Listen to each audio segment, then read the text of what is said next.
one of the events that we're actually recording. So what I'll do is I've got everyone's mail address that's registered, and you'll get a recording of this event sent out to you later on as well. You'll get a link to the cloud on Zoom where you can listen to things moving forward. Or to have Terry on the call. Terry was one of the very first people that vindicated this networking event, where I had my own gaffer, Gavin Ray, as the very first guest on the networking events. We host these when we're allowed to. We host them as a get-together in a location in conjunction with Football Coaches Australia. And we've got the CEO of Football Coaches Australia, Glenn Murray, on the call as well. So this is an opportunity really for coaches to become part of Football Coaches Australia, but also for us to just have a conversation about all things football. So really informal, but I do need to ask a couple of questions, Terry, so we know what we're doing. Yep. And I'll kick off with one that I think is quite pertinent to where we are just now. And I don't know how much information you can give, but Perth Glory were one of the first teams to stand down or furlough players and coaching staff after COVID-19. Mm-hmm. And there was a lot of, I won't say negative press, but there was a lot of press about the way it went about and the way things happened. How did it go down? How supportive of our understanding were the players and the coaching staff? And was it as bad as everybody seemed to make it out to be in the press, or was that just typical sensationalisation? Yeah, look, I think obviously being the first, the press sort of ran with it a little bit. And, you know, when we found out that was the situation and that was the position the club was taking, obviously these are unprecedented times, James, that we find ourselves in, and you know, the club made the decision to stand down everyone, to be honest. So it wasn't just a skeleton staff, it was basically from Tony Pinata, everyone that was involved at the club. So it was difficult then to get an understanding of what was expected from us as a staff from that point on. I'm very, very fortunate in my position and to work with some great guys, Stephen McGarry, Richie Garcia in particular. So from that point with the academy, we basically set about putting a home program together for the kids, which we've continued to do right up until now. So it was important for us as individuals to support the players in the academy through this. From a first team point of view, again, it was a discussion that was taking place between the CEO, Tony Pinata, the gaffer Papa, and all the football staff. The players obviously were the first group of players within the A-League to be stood down. And then I think it's pretty short time after that Central Coast, I think, was the next to follow, and then possibly Newcastle and Adelaide and Western Sydney Wanderers. And but yeah, look, it was obviously, it's not a nice message to receive. It's not a nice phone call to be part of, but obviously with what's going on at the minute, everyone's understanding of the position, and you know, the government's been great in putting different initiatives in place, and the club have utilised all the JobKeeper and all that for the staff. So yeah, look, while you say we were the first to be stood down, I think it was a short time after that everyone else was followed suit. Yeah.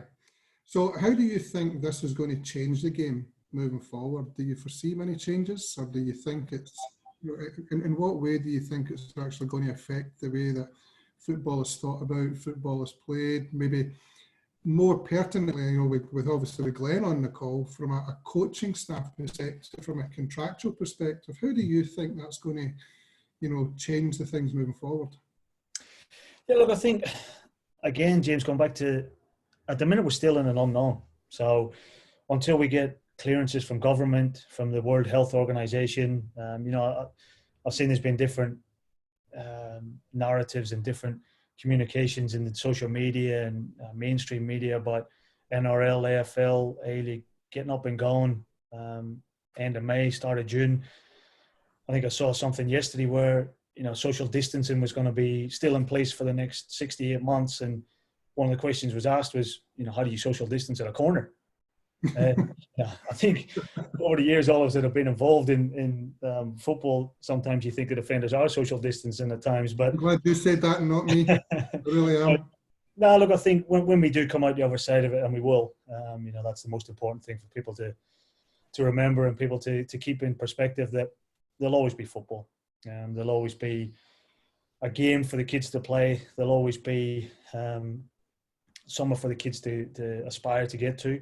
What that looks like, we don't know. Obviously, speaking in relevant terms with the A-League, what that looks like with the Foxtel deal, teams coming in, who knows? I think the more open discussions and honest discussions that's taking place at the minute, and the more people we can actually get knowledge in the room, get people around the table and actually navigate ourselves through this, because as I said, there is no magic answer. And at the end of the day, we all have a part to play. We all have a role to play. And I think the most important thing is keeping engaged with your network of people. So for us at the minute, as I said before, the academy kids, the main thing for us is keeping them engaged in the game, keeping their interest levels high. As I said before, Stevie and Richie and Jesse and all the boys put a fantastic program together, dealing with the goalkeepers, for the kids to perform away from the club. Regularly. We got Zoom gym sessions twice a week with Side, a fitness coach. So they're in a good place. And we know that once we come out the other side, they'll be ready to hit the ground running, so to speak. Just on that, and forgive the dog barking in the background. Someone's just my dog off in a minute, but I do apologise for that. From the academy standpoint, if we can talk about on the field at the moment, and we've got some really great names on this call, with some fantastic background in the game, from Robbo to the Gaffer and Gavin, we've got Karen as well, we've got John Pladas, Gary Cole, we've got a lot of different people who've got a phenomenal amount of experience in the game. But here's a question directly for you. Mm-hmm. What needs to improve in the academy structure in Australia to take it to the next level, or the level where the majority of Europe or other areas outside Australia currently are? I think the main thing for me, James, is opportunities for the kids. At the minute, the kids, the way the A-League before COVID is structured is you've got 23 players in every squad. So taking Wellington out of this for a minute, there's 10 teams in Australia. So you've got 23 players in each squad. So there's 230 jobs. Yep. Every club's allowed 5 foreigners. So straight away it takes you back to 180 jobs. Out of that 180, mandatory, you need to have 3 under 21s. Now the PFA's research across those young players is that they don't play. These kids don't get a chance to play. So out of that 180, takes you back to 150. You've got 2 goalkeepers per squad. So you actually have 130 jobs at the top level. So if you're a university student, you're studying law, and you want to become a top lawyer, and someone says, well, there's only actually 130 jobs in the country, then you might think, well, maybe I'll try something else. And as the kids come through the academy system, parents, and it's a question that's rightly asked, what's the opportunities for my boy? So the scholarship contracts that are on offer, and the mandatory 3 players in the salary cap. When the kids start getting to the 18, 19 years of age and they don't see, or they don't get one of them contracts, because the way the MYL is structured into the MPL, the maximum these kids can get paid is $110 a week. So what happens is these kids then look at it and they say, well, I'm playing MPL. I'm going to leave Perth Glory and I'm going to go to Sorrento and I'm going to get $500-600 a week. Or I'm going to leave Sydney FC and go to Marconi and get $1,200 a week and play in the same competition. That's where, and I spoke to Coley about this a few times, the need for the second division is critical, because the gap from MPL to the A-League is too big. Too big from a physical point of view and too big from a tactical point of view in terms of contacts with the ball. So at MPL level, you're still training 2, maybe 3 times a week. Maybe 3 times a week, yeah, maybe. Maybe 3 times a week plus your game. And if them kids don't play, do they drop down and play in the 20s? What's their attitude when they do drop down and play in the 20s? So that need for the second division to create more opportunities, create jobs. But again, it's the question, how do we fund it? So everyone at the minute is having great discussions about A-League, second division, pathways, academy structures. How do we fund it? How do we leverage off AFL, for example? They own Marvel Stadium. So straight away when the COVID kicked in, they could go straight and get a line of credit for $600 million leveraging off Marvel Stadium. So that's the type of area we need to get to as a sport, as a code, where we've actually got a voice at government level. And then that can filter all the way through.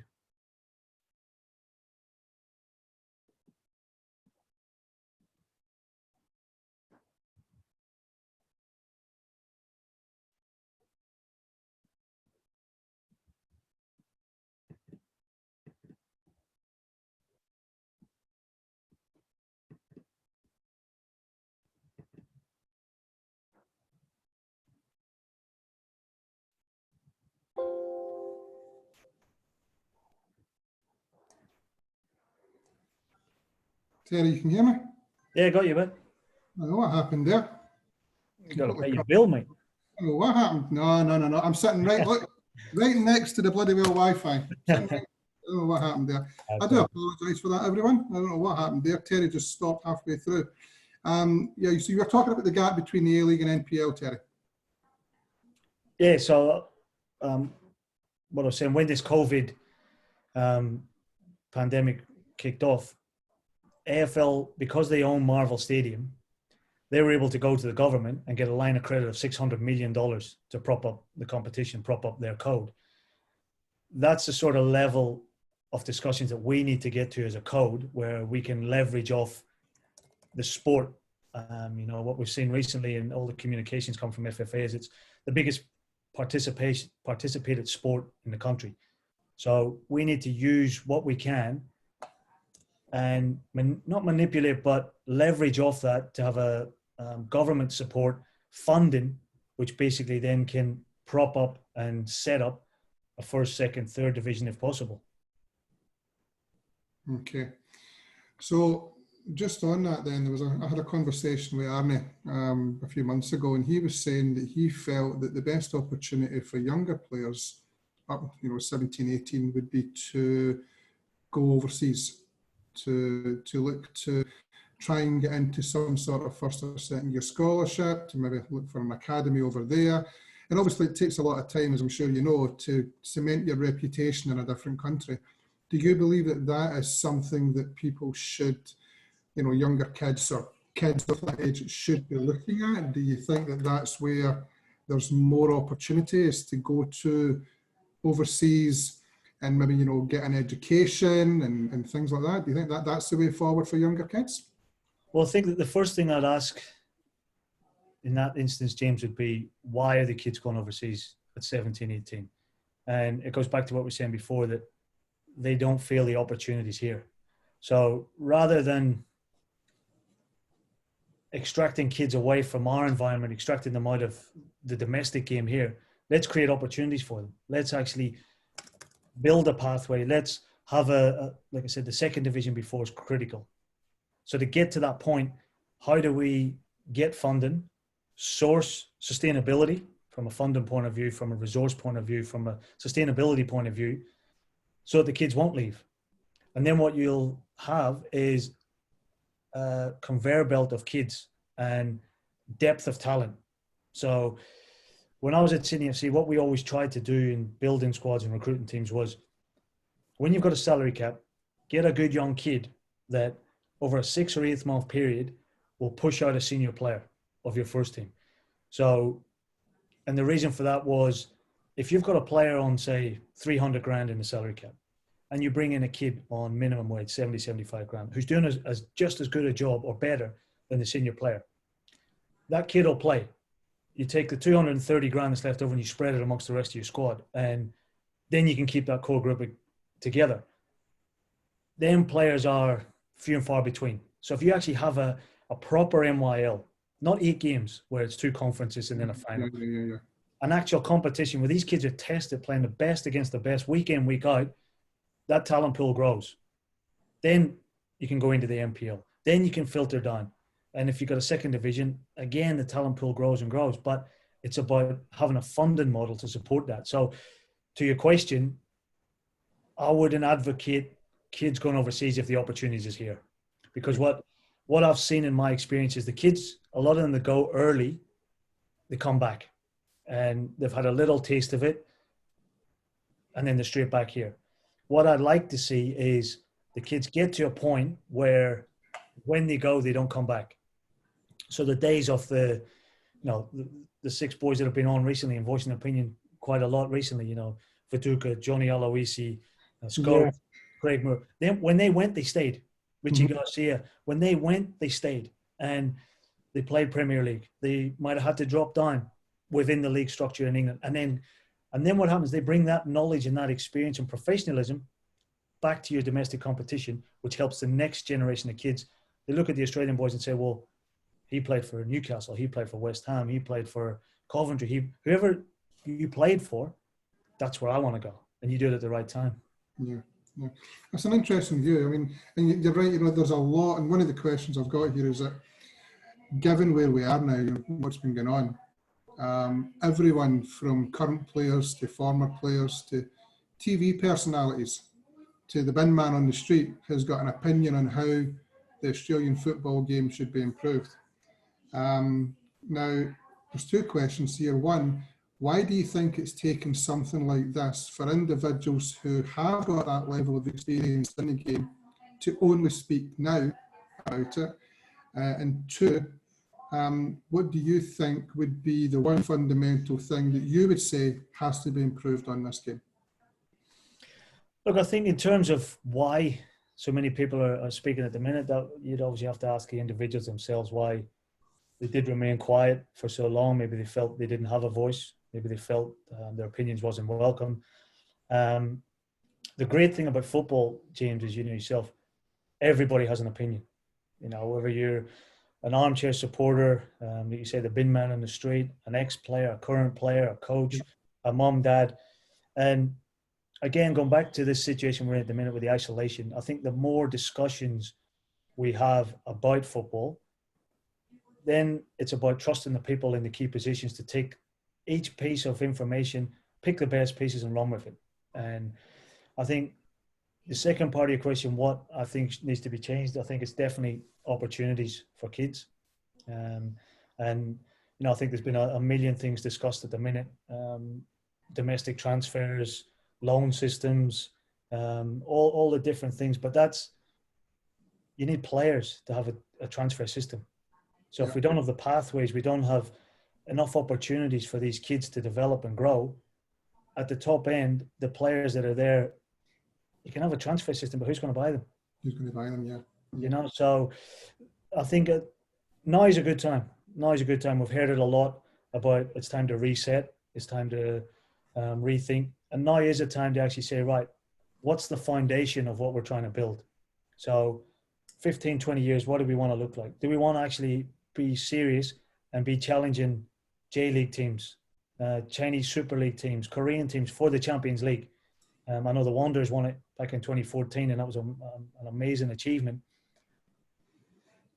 The clubs in recent histories haven't got out of the group, and I was part of 4 or 5 of them campaigns. So if we're serious, we need to be semi-final, finalist, perennial as a nation. And so how do we do that? And then on a national stage, can we go and win Asian Cups? Can we get to the quarterfinals, semi-finals of World Cups at all age groups, 17s, 20s, Olympics? Can we win the Olympics? Yeah. How do we do that? Yeah. And then your domestic competition, you need the foundation and the building blocks then to put a strong competition together. So final question from me before I open it up to everybody that's on. So please continue to fire your questions through. You're obviously heavily involved with the W League and with the women's game as well over at Perth. How far do you think the women's game can go? And do you think players like Kerr and Carpenter can actually make Australia, I think they're top 5 or top 6 in the world at the moment in the women's game? Do you think they are able to maybe take the women's game even further? And do you Yeah. think maybe that's the way forward for Australian football? Yeah, look, I think female football globally is growing at a phenomenal rate. The domestic competition in Australia has grown leaps and bounds since it started. Back in 2008 or 9 when it started. The players you just mentioned, they are world-class players in their own right. The fear I have for the domestic competition is losing all these good players to Europe. So Sammy going to Chelsea, Hayley Raso going to Everton, Emily Gilnick going to Bayern Munich. Fantastic for them as individuals, but it weakens the domestic competition. The Matildas is on social media, on TV, the highest viewed national team that we've got across all codes. Yeah. So the popularity of female football, and the Matildas in particular, is massive. And I think that's the World Cup coming to Australia and New Zealand as the joint bid at the minute is massive for the game. Not just female game, but for Australian football. It would be a real shot in the arm for the domestic game in this country if we can get the female World Cup in 2023. Yeah, I don't disagree with you. I think it would be a good thing for football as well. Okay, so look, guys, what I'm going to do is I'm going to open this up. Kat has got a statement and a question that we're going to we'll kick off with Kat first of all, Terry. Yep. And then anybody else, please continue to put your questions down. And then we'll come back, and at the end of this, Terry, I've got a 60-second penalty shootout. 1 word, 2 word answers for questions. So what I'm going to do, guys, I'm just going to take you all off. I'm going to take Kat off mute, and Kat, if you can just maybe make a statement, make a point that we have been messaging about, and then ask the question, and then we'll open it up to the gaffer, Gavin, to answer the next question. So Kat, over to you. Thanks, James. Hi, everyone. I guess just the premise of our conversation, James and I were having over the chat, was around, I guess, a mindset of our younger players. Now, a recent stat sort of suggests that the A-League is one of the top 4 leagues in the world in terms of providing minutes to under 21 players. So I'm dubious with those stats at hand to say that the opportunities aren't there.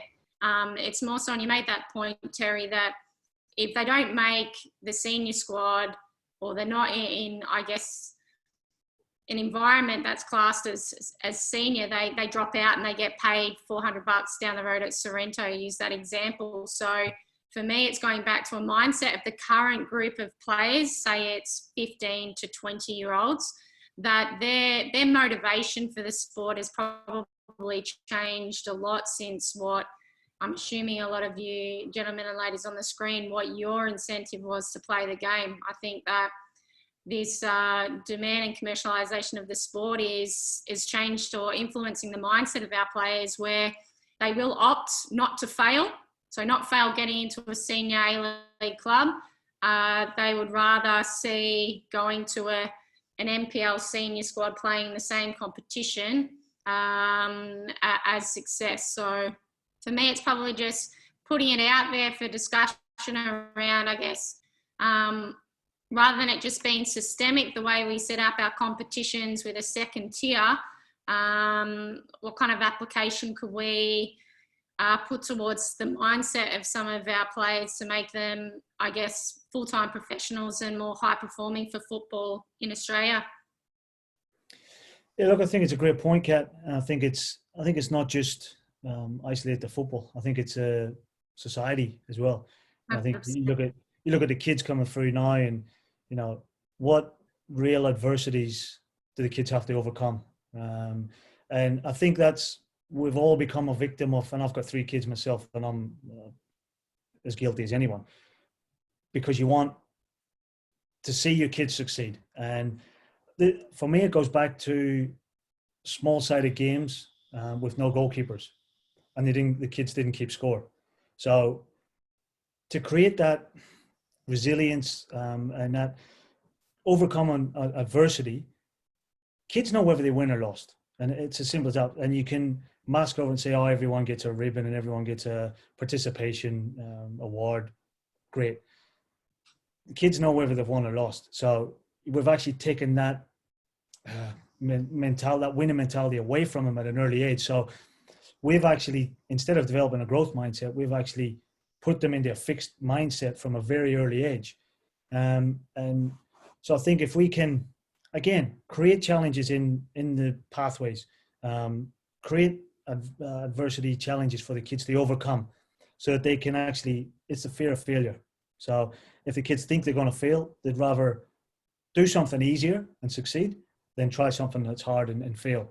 And I think, to your point, it is right that how do we do that? How do we actually create an environment where these kids are prepared to say, well, it's your opinion. If you don't think I'm good enough as a coach, I'll respect that, but I'm going to show you. And the next day and the next day and the next day. And that's what you want from your athletes. Does that answer your question, Kat? Yeah, thank you. No, I appreciate that. Again, it's more of a current observations through, I guess, a lot of learning and a lot of discussions that are happening now in Australia and around the world in regards to football youth development, and I guess creating that pathway to developing more and better footballers. Appreciate that. Thanks. Right, my gaffer wants to ask a question. On you go, Gaff. Hey, Teza. How are you, buddy?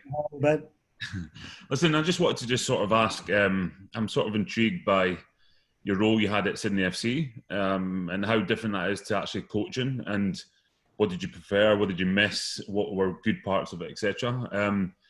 Obviously this is Football Business Network. It's the business side is football as well as actually the coaching side. Yeah. So it's like, I'm intrigued to sort of know how that role went, and what did you enjoy about it and what did you not enjoy so much? Yeah, look, Gav, the role, when I was playing, I always wanted to be a coach. So I thought, right, when I finish playing, retire, I want to get into coaching straight away.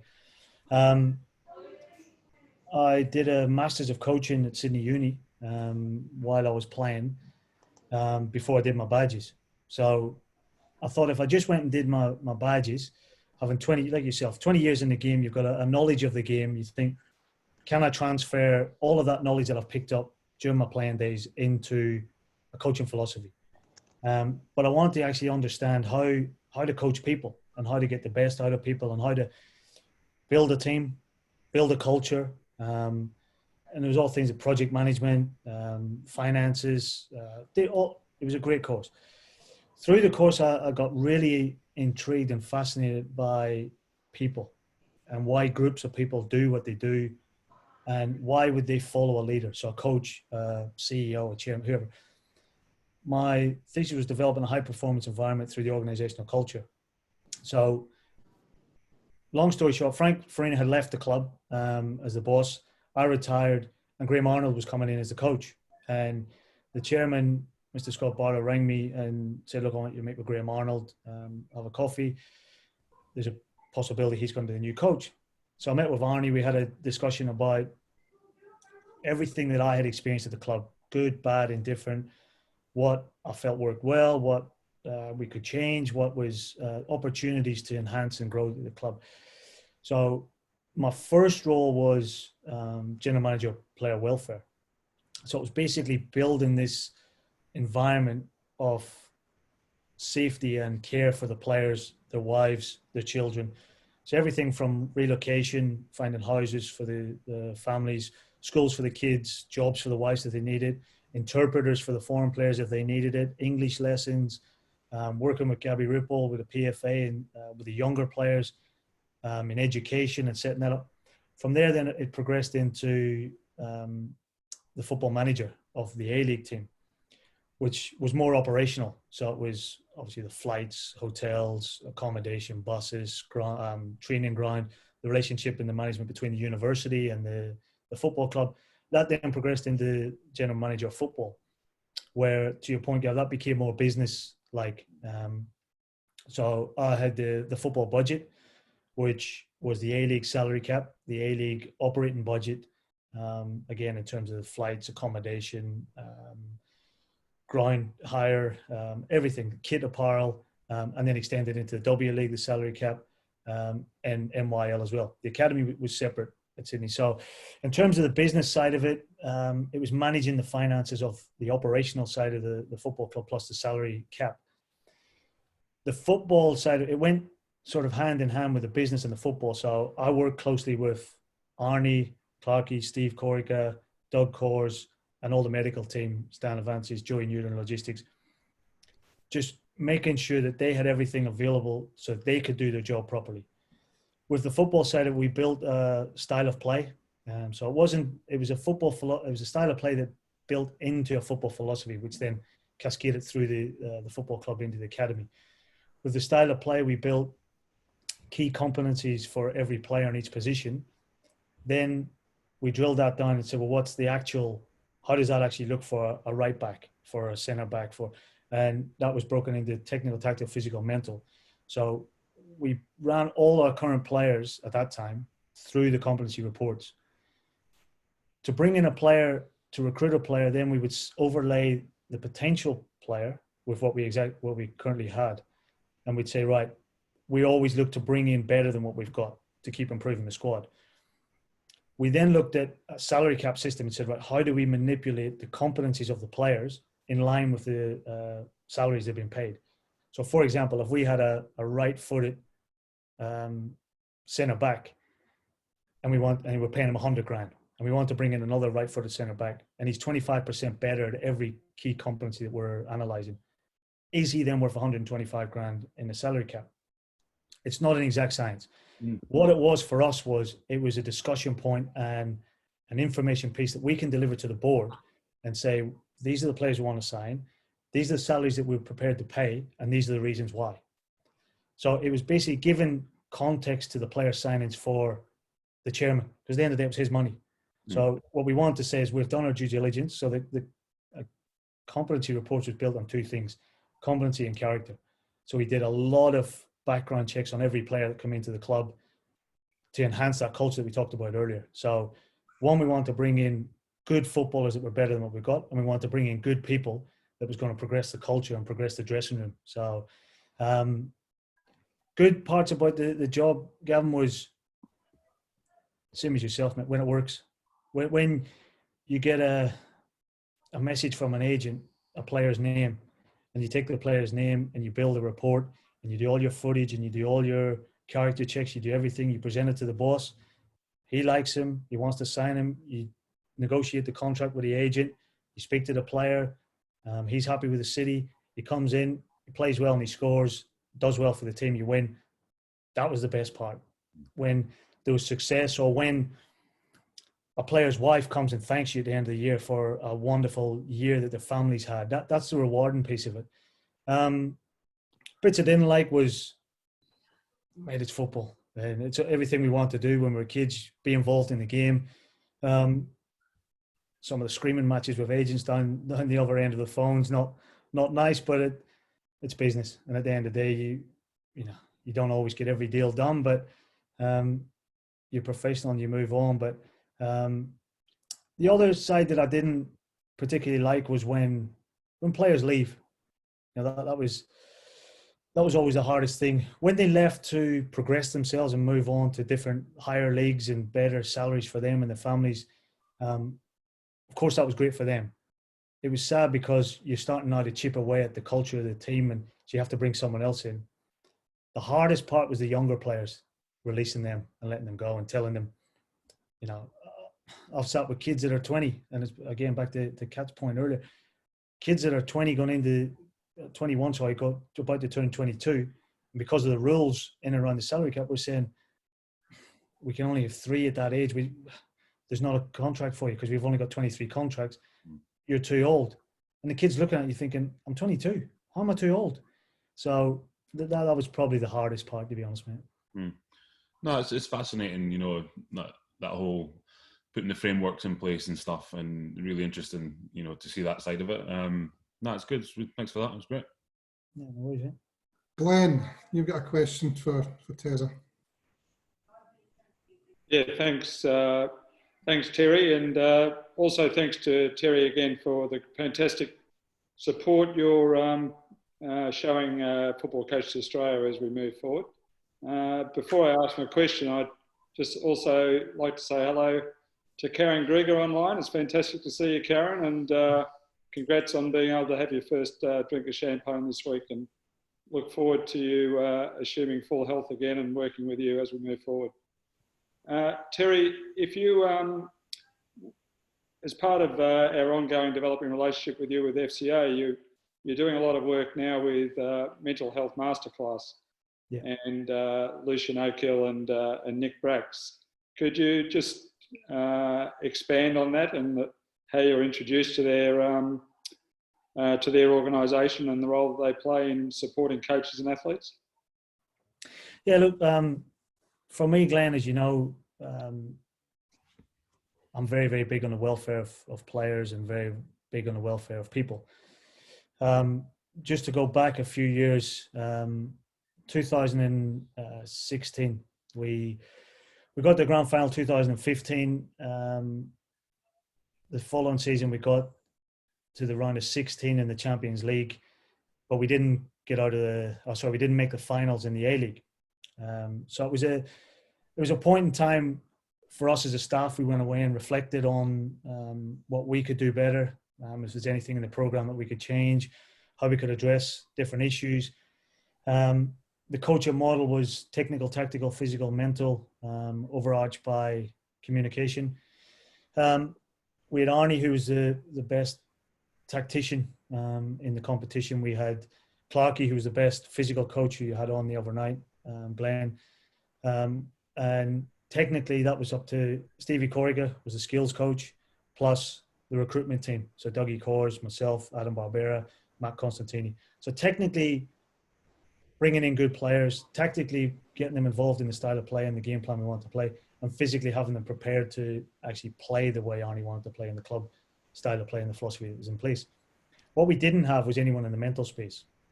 So we interviewed about 5 or 6 different people for someone to come in and work with the club.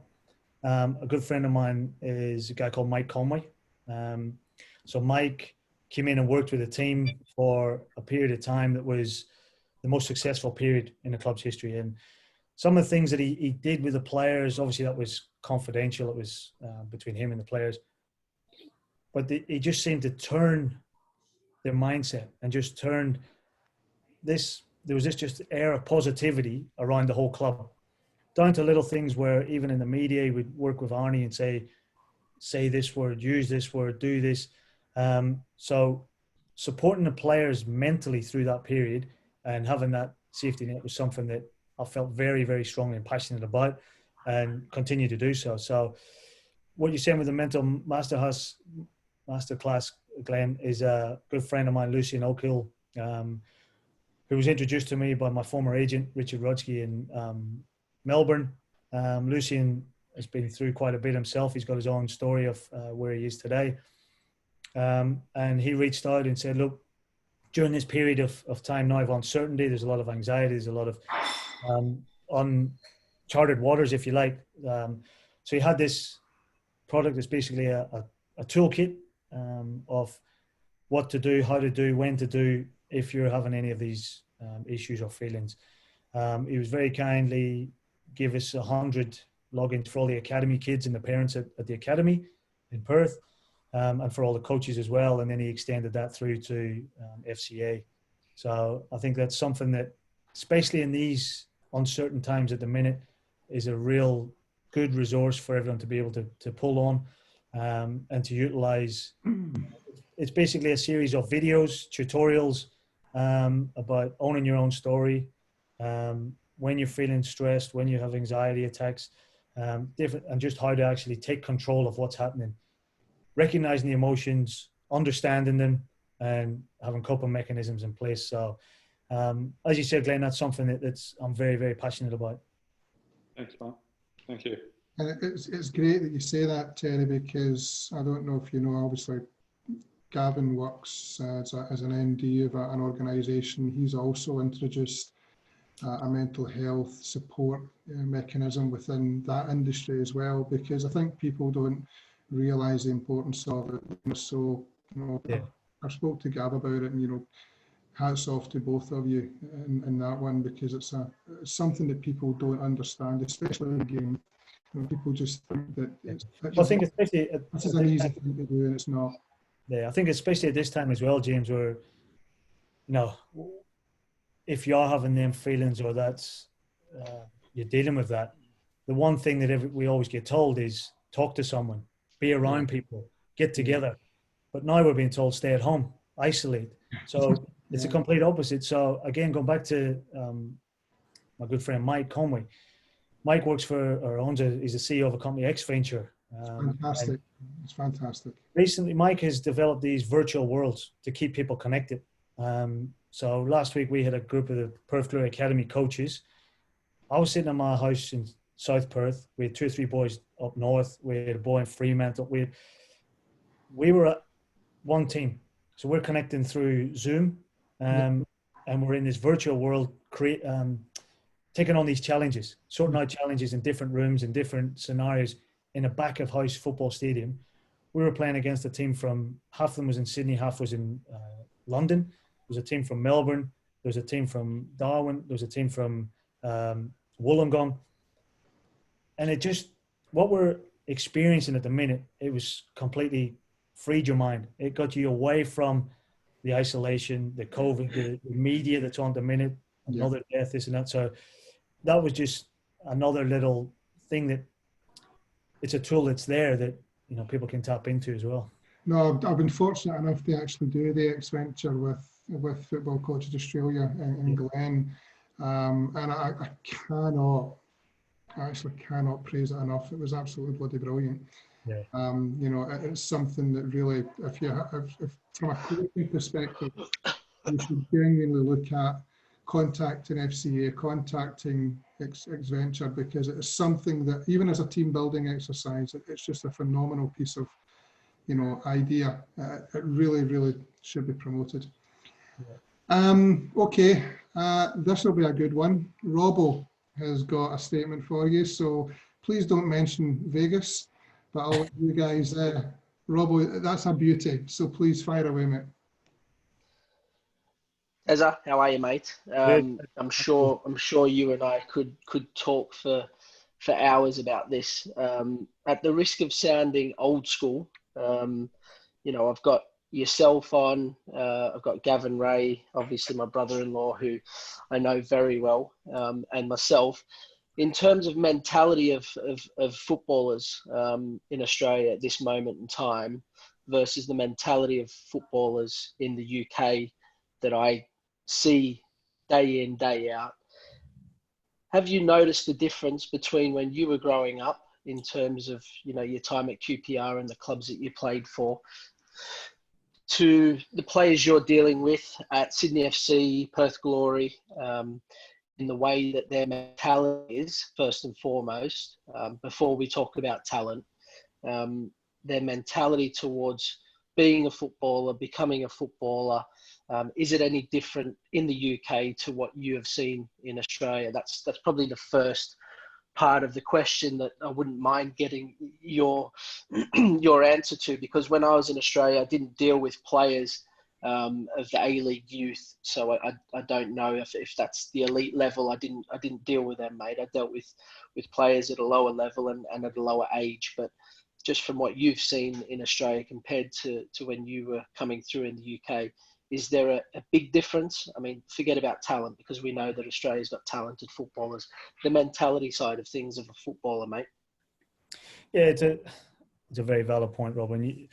You know yourself as well as I do, and Gavin's on the call as well, that mentality is probably the difference in going right to the top and not, and actually forging out a career in the game and not. So your physical attributes, your technical, tactical, it's whether you've actually got the desire and the drive and the hunger to go to the top and not accept, well, to Kat's point earlier as well, not accept other people's opinions of you, and actually have that resilience and that mentality to say, well, no, this is my dream and I'm going to make it happen.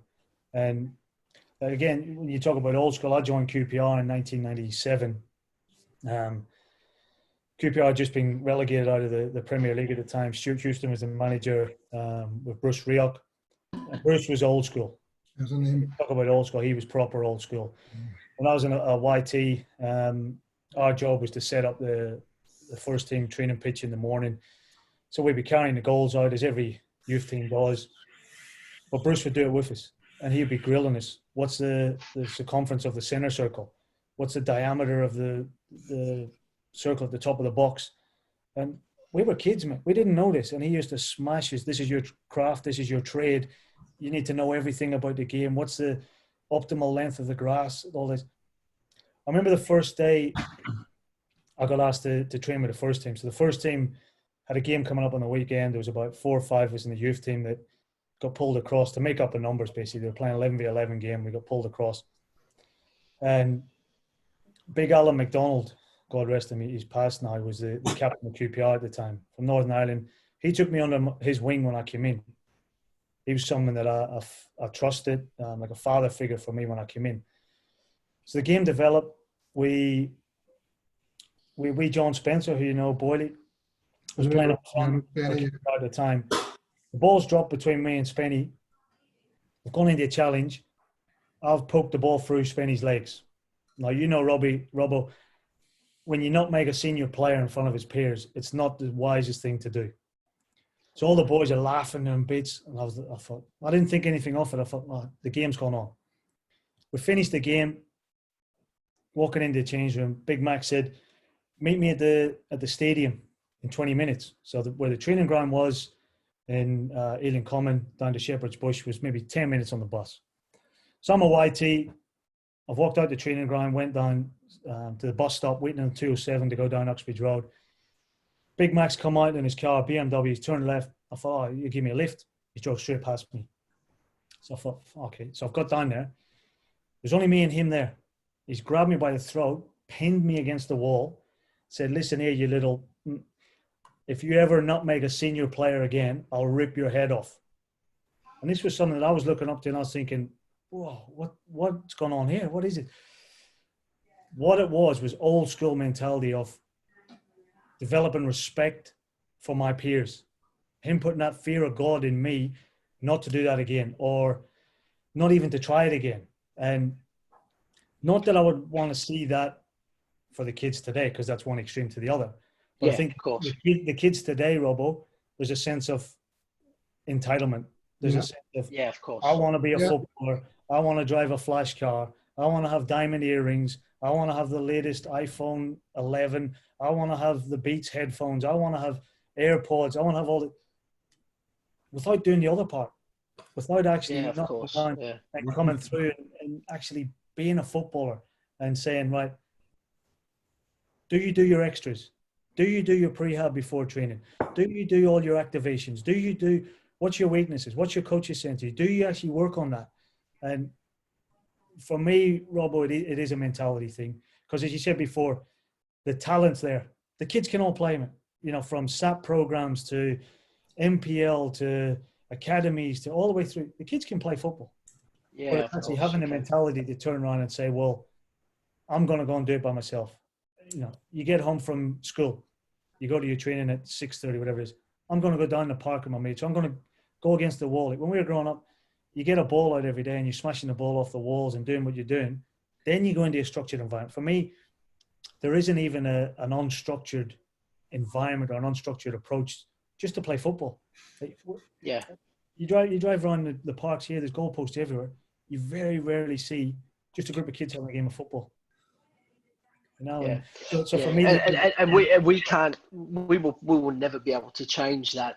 I think, you know, where does the duty come of a club in Australia to try and build the resilience and the mentality of these footballers? It is by putting them into situations where they find it uncomfortable. You know, I think we talk about, you know, I've put in there about when players like myself, we moved overseas to play football after playing anywhere between 20 and 50 games, either in the old NPL. For myself, I was playing for Eastern Suburbs at the age of 15 and then moved on and playing for Marconi. And then someone comes in and pays money for you, Tezza, like a club actually pays money for you to go overseas, as opposed to the young players going over now. it's a no-brainer for the clubs in Europe to take some of these young kids because it doesn't cost them anything. Yeah. But the problem is, we talk about the kids coming back to Australia, is when the money starts to be involved that you actually get paid to do a job. And if you're not willing to do it, you don't have the right mentality, you get pushed aside and you'll get sent back to where you come from. That's the biggest difference for me. It's not the ability, it's the mentality. Now, if you're not willing to fight for that, you don't have that hunger. I was speaking to Jolie and Lescott about it yesterday. I work with him at the club where I am now. He was saying that he sees it. He's got a son the same age as my boy. He sees it in England, never mind in Australia. So if we're seeing it in England in this daily,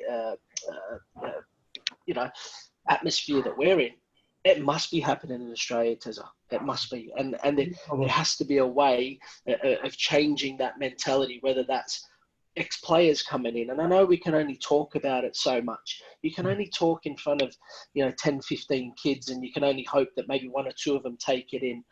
But I remember speaking to, and I hate dropping names, a very, very famous footballer. He was told that call it the AIS, there was 2 players in the room that were going to make it out of about a squad of 25. He was sitting, he looked around and he thought, I wonder who else is going to make it, because it's him. Who's the other one? So it's like, I'm going to make it. And he did. And he went on to be a fantastic footballer. But he was thinking to himself, that was almost the mentality or the arrogance that he had to say, well, I'm one. I wonder who the other one is. Yeah. Do you know what I mean? That's the thing, again, going back to what we were saying before about opportunities for the kids, Robbo, is that in England, the talent pool's there. So if the kids aren't performing and they don't have the right mentality, they don't have the right attitude, the right desire, They get brushed to the side, mate. don't waste the time. They just get the next one in. And you talk about the duty of care, that's wrong. So in Australia, we don't have the talent. So there's probably a bit more leniency from the club to accept, not bad behavior, but accept not the standards that you require. And it's sad because then as a club and as a coach, you actually do that kid a disservice. If you go too far the other way to what we're saying, you're borderline bullying. You're borderline bullying. Man. And that's the way that, like, going back to when I was at Sydney FC, actually you might have been there at the time when we tried to bring in like an apprentice type scheme where the kids would clean the boots and they'd sweep the changing rooms. And it was to give them, it was not because to clean boots, it's not a hard job, but it was to give them a sense of respecting the environment you're in, respecting the players around you, and something they aspire to actually say, well, one day I want that to be me. So we actually had to reverse that and say, well, it's funny because Liverpool Football Club still do it. Yeah. Man City, Man United, no chance. Yeah. So you've got these older clubs like with the history of that, Tezza. That's what Liverpool Football Club was built on, mate.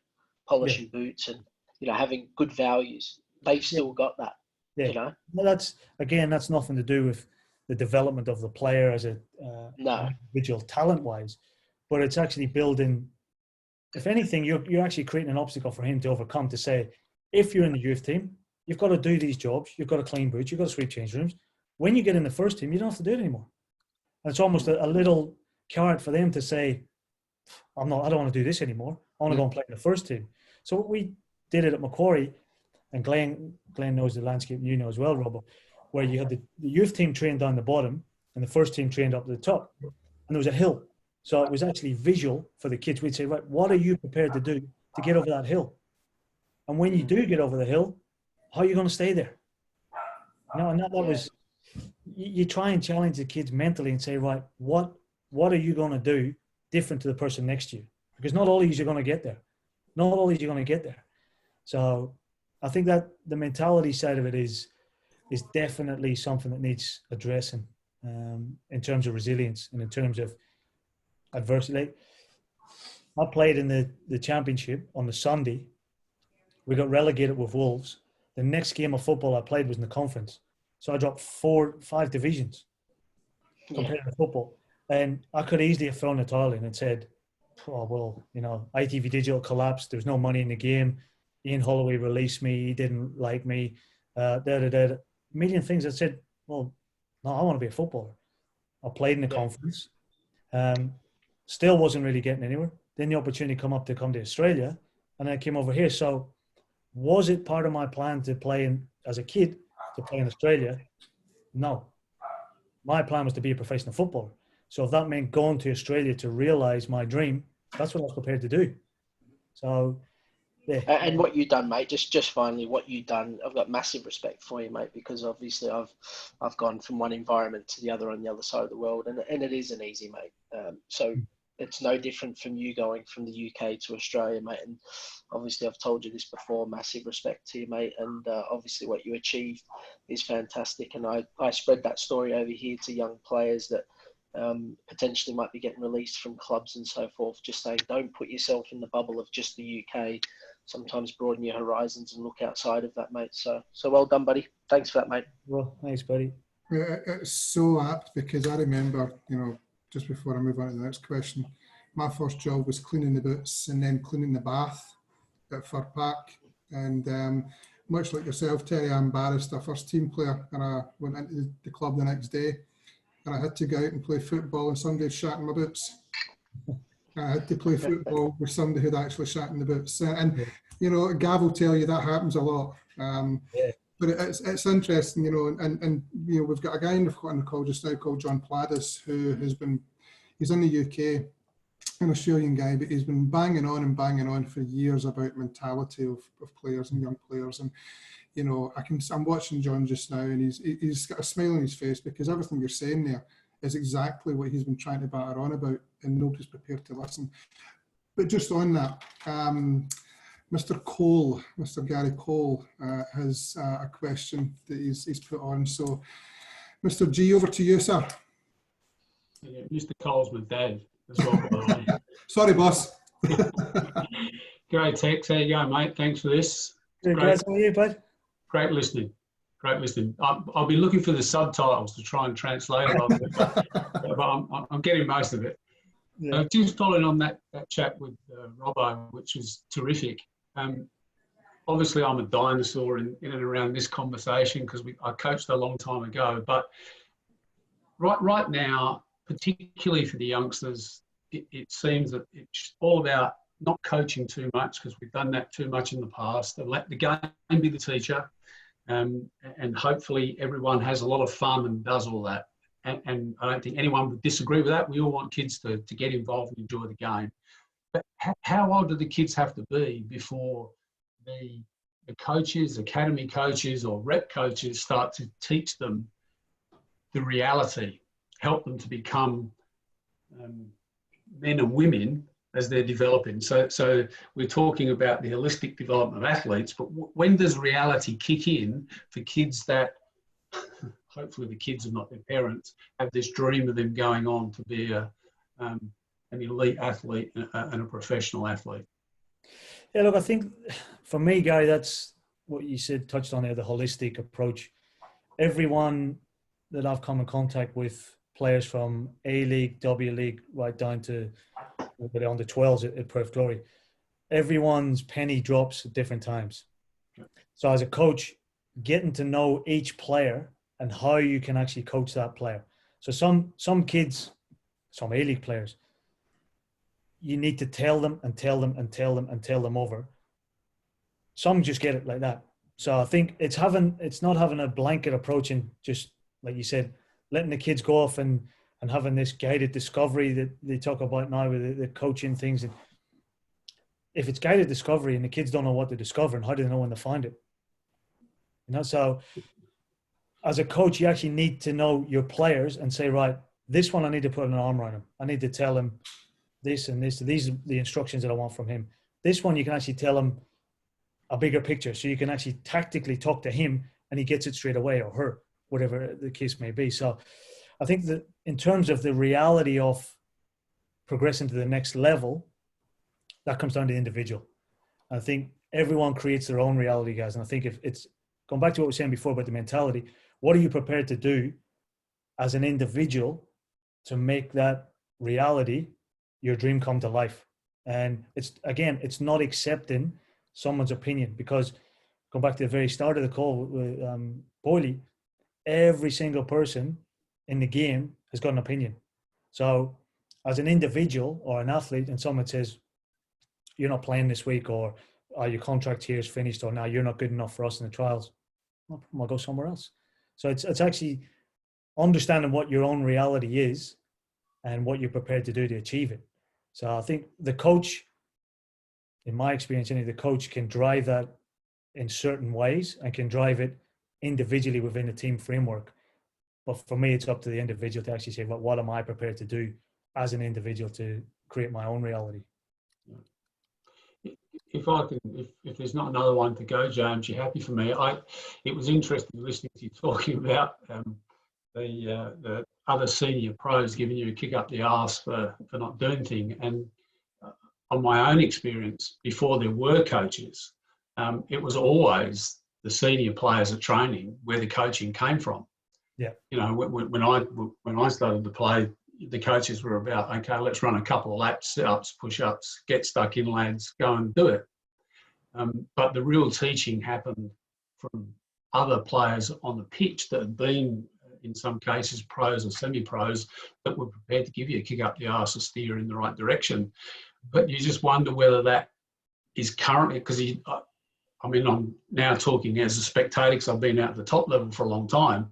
You sit and watch the TV and you go, I don't know how that happens. Certainly not during the games. It seems to be all low key and lack of intensity and just stuff that you would never have got away with playing at Queen's Park Rangers can be acceptable, it seems, now on a professional football pitch because we've got this different mentality.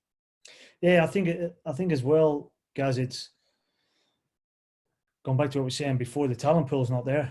Right? So if you didn't do that on a weekend when I was a QPR, whether it was in the youth team, reserves, first team, whatever it was, and someone was prepared to dig you out, or I've seen fights in the change rooms at halftime. It was because, like what Robbo was saying, when the money's involved, that person who's letting you down, or that you might think he's letting you down, might be a win bonus or a draw bonus or the difference in promotion and relegation, or like here, the A-League, don't get me wrong, it was great it gave me a great life for a long time. But there's no accountability with no relegation. There's no, with the salary cap, you know yourself, there's no bonuses. Not that the players need to have bonuses to win, but the difference, again, in the mentality, once you put a little card there for someone, if it is financial, it does lift. We've seen it in the Champions League when I was at Sydney, and it was nothing. It was $800 or something for a win. The Chinese team, Guangzhou Evergrande, was on 25 grand each. And our boys got an extra leg. And we beat them at the football stadium 2-1. Dimitrovic scored, Rob Stambolzia scored. So I think there's that accountability of the performance. And you know, as an individual, if you're not pulling your weight, you're not playing next week. Whereas I think here, you know, because there's no relegation, because the squad sizes are small, realistically, like I said before, you got your 23 players, your kids and all that. You probably got 16, 17 players. So you know, as an individual, you're going to be in and around the squad anyway. But even like going back to your time, we worked together at Sydney FC, guys, when Del Piero came in. Like I was 32, 33 then. And Del Piero pulled me in, like I was what I would have classed as a senior player there, probably more in age than ability. But he would pull me in training sessions and say, do this, stand here, do it. So again, it's having that experience and that knowledge of senior play. He used to say to me, nobody marks the referee. He said, I'm just going to stand next to the referee. So if you get the ball and you're playing blind, just kick it to the referee and I'll be there. And 9 times out of 10, like you see a yellow shirt or green shirt, whatever the rest wearing, I used to just kick the ball and Dale Pierre will be there. You get it free and he's off and running. And then I'll just watch him. So I think that's the big thing for me in having that environment and exposing the younger kids to that environment where there is good senior pros that helps their development. Couldn't agree more. Thanks, mate. Always, mate. Really conscious of time, guys. Nick has got a question, which will be the last one from the audience. Then I'll fire a couple of bullets to you, Teza. I think we could talk all night, to be honest with you. I really, really enjoyed this one. But Nicholas, over to you, mate. I'll just quickly unmute you because I've got you on mute and I don't know why. Just bear with me a second, mate. You're all you, mate. On you go. Hey, Tess, how are you, mate? Very good, Nicky. How are you? Good, mate, good. Hey, just what you were talking about earlier, I think you touched on a really good point, and that was about the second division. unpacking the politics behind a second division, because we could be here all night, all week. Yeah. What do you think a second division should look like? Who should it represent? Should we look at a set age, like an under 23 or whatever it is, or an open age? For the benefit of football in the country, what do you think a second competition should look like? I think, Nick, it's a great question, and there's a lot of different models that's been discussed and thrown around at the minute. And again, going back to what we were saying before about how do we finance it? So if we're working from utopia backwards, you'd have an open age competition with its own reserve league as well. So you'd have your A league with a reserve league, a B league with a reserve league, and again, you create more opportunities and more pathways and jobs. That's the most important thing for not only players, but coaches as well. Coaches, administrators, right throughout the whole football landscape. We're actually building a bigger product, a more attractable product to sponsors, to corporates, to broadcasters, which is a relevant point at the minute. But again, it's how we fund it. So to get it up and running, maybe you do go under 23s, or maybe you go under 25s with a A-League reserve league at under 23s, where that under 23 group of players, that's where the Olympic team comes from. And then if the A-League clubs through the academy system they shift the NYL group to under 20s, then that can be for the young Socceroos, an under 16 group, which would then facilitate the Joeys. So I think a lot of it is a pyramid building block where you always keep an eye on the national team as well. So how can we, as a domestic sport, facilitate pathways that's going to enhance the individuals to give them an opportunity as a career in football, but also build the national teams and make them strong. Going back to what we were saying earlier, how can we go into Asia and win Asian Cups? How can we go to the Olympics and win? How can we go to under 17s and under 19s, under 20 World Cups, and win? No, and it's by giving these kids opportunities to play football. It's not an easy answer, is it, Tez? Not an easy answer at all. It's not, Nick. And that's, again, like people like yourself, Coley, Glenn, Boydie, everyone, Robbo that's on the call that has got football knowledge.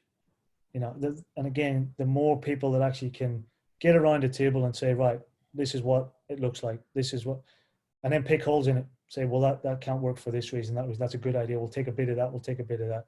And then, because everyone has a vested interest in it, everyone wants the game to succeed. And so, yeah, it's a big hole in our game at the minute is how do we create opportunities for these kids to play, mate?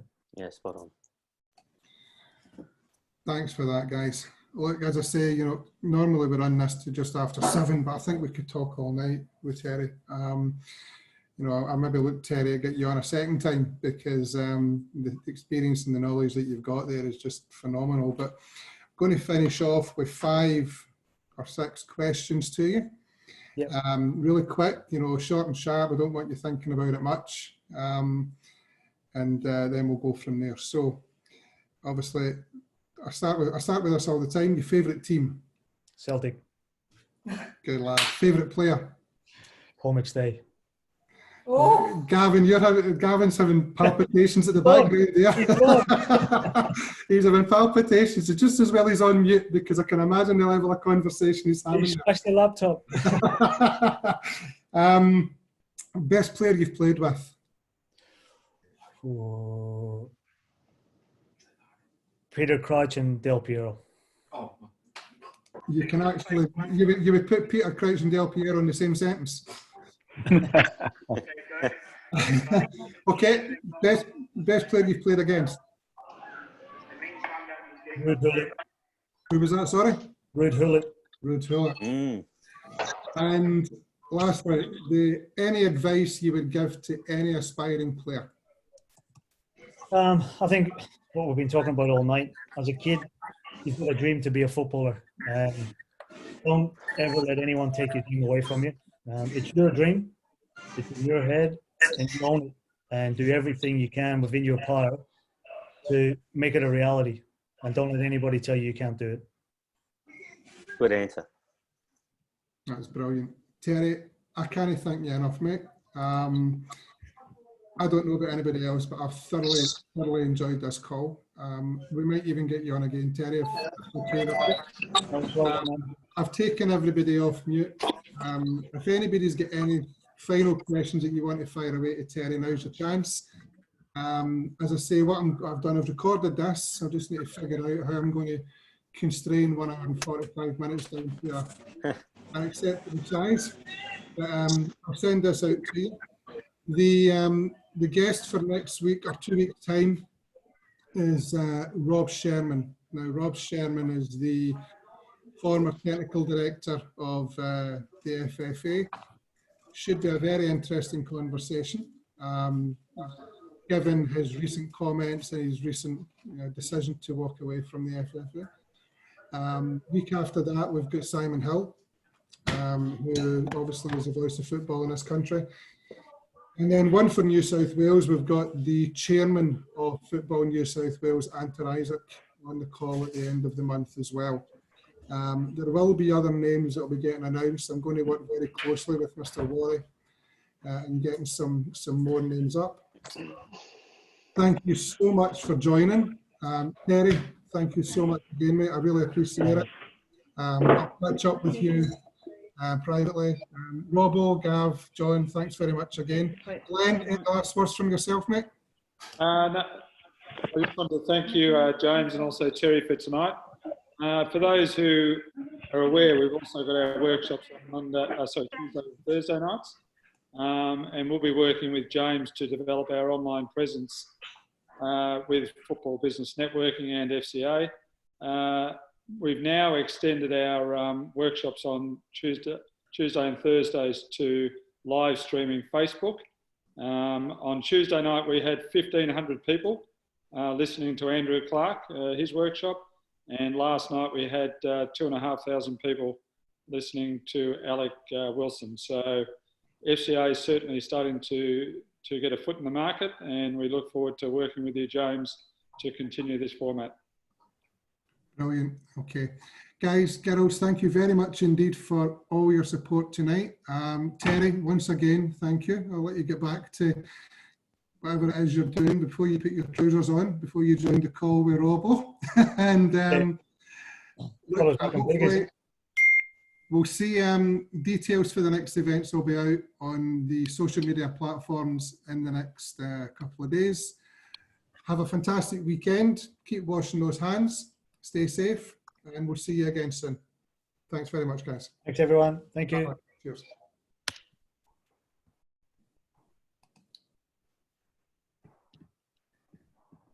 Terry, stay on if you can.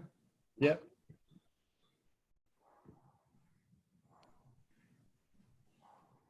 I'll just stay on briefly, James. I just want to ask Terry something. Yeah, no problem. No worries. Catch you later, Karen. See you, Karen. Thanks. See you, Karen. I'll be in touch. See you soon. Okay, then. See ya. Take care, Karen. Speak soon.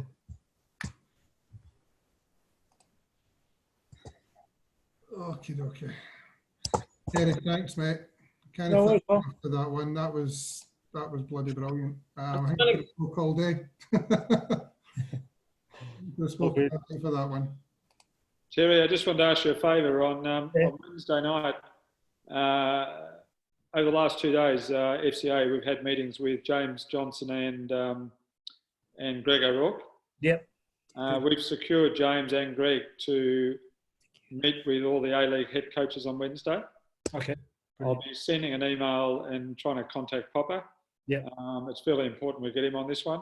Yeah. Because they're going to be discussing post-COVID, return from COVID, what the competition is going to look like. Yeah. And they, for the first time, want coaches' proactive input into what the coaches are looking for as well. Okay, cool. So, as I said, I'll be emailing him first thing in the morning. Yeah. But we just need to try and track him down wherever he is. Yeah. Yeah. He's here. He's in Perth. He was in the office the other day. Okay. So I'm sure he'll make contact, but yeah. Yeah. If I need your support, I'll give you a go. All right, brilliant. Thanks, Glenn. Thanks, James. No, Well my done, pleasure. mate. Thanks See again. you later. And Terry, thanks so much again, mate. I'll be in touch. We'll keep in touch over the course of the next couple of weeks and Glenn, just on that, I know that obviously you're doing a few things as well. What are the chances of getting James Johnson on this? I think once we get the A-League back up and running, he'll have a bit more time on his hands. Cool. It's taken us 3 weeks to get 10 minutes with him. So, Terry, what about Popper?